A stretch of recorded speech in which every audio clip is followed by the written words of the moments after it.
ಧೈರ್ಯವಾಗಿ ನಿಜದ ಬಗ್ಗೆ ಮಾತಾಡ್ತಾ ಇರುವಾಗ ಯಾರು ಏನು ಕೇಳೋಕ್ಕಾಗಲ್ಲ. We are always there for you.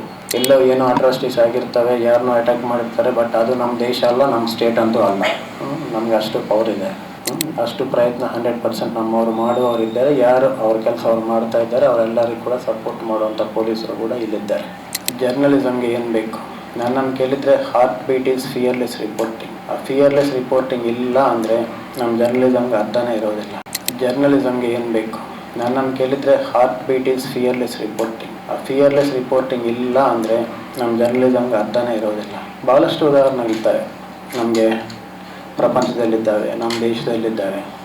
ಉದಾಹರಣೆಗೆ ಈ ರಷ್ಯಾದಲ್ಲಿ ಒಬ್ಬ ರಿಪೋರ್ಟ್ರ್ ಇದ್ದರು, ಆ್ಯನಾ ಪೊಲಿಟಿಕೋಸ್ಕಾಯ ಅಂತ. ಅಲ್ಲಿ ಆಗಿದ್ದಂಥ ಎಲ್ಲ ಅರಾಚಕಗಳ ಬಗ್ಗೆ, ಎಲ್ಲ ಪ್ರಾಬ್ಲಮ್ಸ್ ಬಗ್ಗೆ ಕೂಡ ಬರೀತಾನೆ ಇದ್ದರು. ಕರ್ಕೊಂಡು ಬಂದರು, ಜೈಲಿಗೆ ಹಾಕಿದ್ರು, ಟಾರ್ಚರ್ ಮಾಡಿದರು. ಇಲ್ಲ, ಬಟ್ ಶಿ ಡಸಂಟ್ ರಿಲೆಂಟ್. ನೀವೇನೇ ಮಾಡಿ ನಾನು ಮಾಡ್ತಾನೆ ಇರ್ತೀನಿ, ಯಾಕಂದರೆ ನಾನು ನಿಜ ಬರೀಬೇಕು, ಪ್ರಪಂಚಕ್ಕೆ ಗೊತ್ತಾಗಬೇಕಂತ ಹೇಳಿ ಕರೆಕ್ಟಾಗಿ ಯಾರು ಮಾಡ್ತಾರೆ ಅವ್ರ ಬಗ್ಗೆನೇ ತಿಳ್ಕೊಂಡು ಬರೀತಾ ಇರ್ತಾರೆ. ಕೊನೆಗೆ ಸಾಯಿಸಿಬಿಡ್ತಾರೆ. ಬಟ್ ಸ್ಟಿಲ್ ಅವ್ರು ಸಾಯೋಕ್ಕೆ ಮೊದಲು ಬರೆದಂಥ ಲಾಸ್ಟ್ ಆರ್ಟಿಕಲ್ ಕೂಡ ಏನು ತಪ್ಪುಗಳು ನಡೀತಾ ಇದ್ದಾವೆ ಅದನ್ನೆಲ್ಲವನ್ನು ಕೂಡ ಎತ್ತಿ ತೋರಿಸ್ತಾ ಇದ್ದಂಥ ಆರ್ಟಿಕಲೇ ಇದೆ. ಅಲ್ಲೇಕೆ ಇದೆ, ನಮ್ಮಲ್ಲಿ ಕೂಡ ಇಂಡಿಯಾದಲ್ಲಿ ಕೂಡ ಭಾಳಷ್ಟು ಎಕ್ಸಾಂಪಲ್ಸ್ ಇದ್ದಾವೆ, ನಿಮಗೂ ಗೊತ್ತಿದೆ. ನಮ್ಮ ವಿರುದ್ಧ ಬರೆದವರು ನಮ್ಮ ಛತ್ತೀಸ್ಗಢಲ್ಲಿ ಒನ್ ಪಾಯಿಂಟ್ ಆಫ್ ಟೈಮಲ್ಲಿ ಕೆಲವು ಪೊಲೀಸ್ ಅಟ್ರಾಸಿಟೀಸ್ ಅಲ್ಲಿ ನಡೆದಿರಬಹುದು.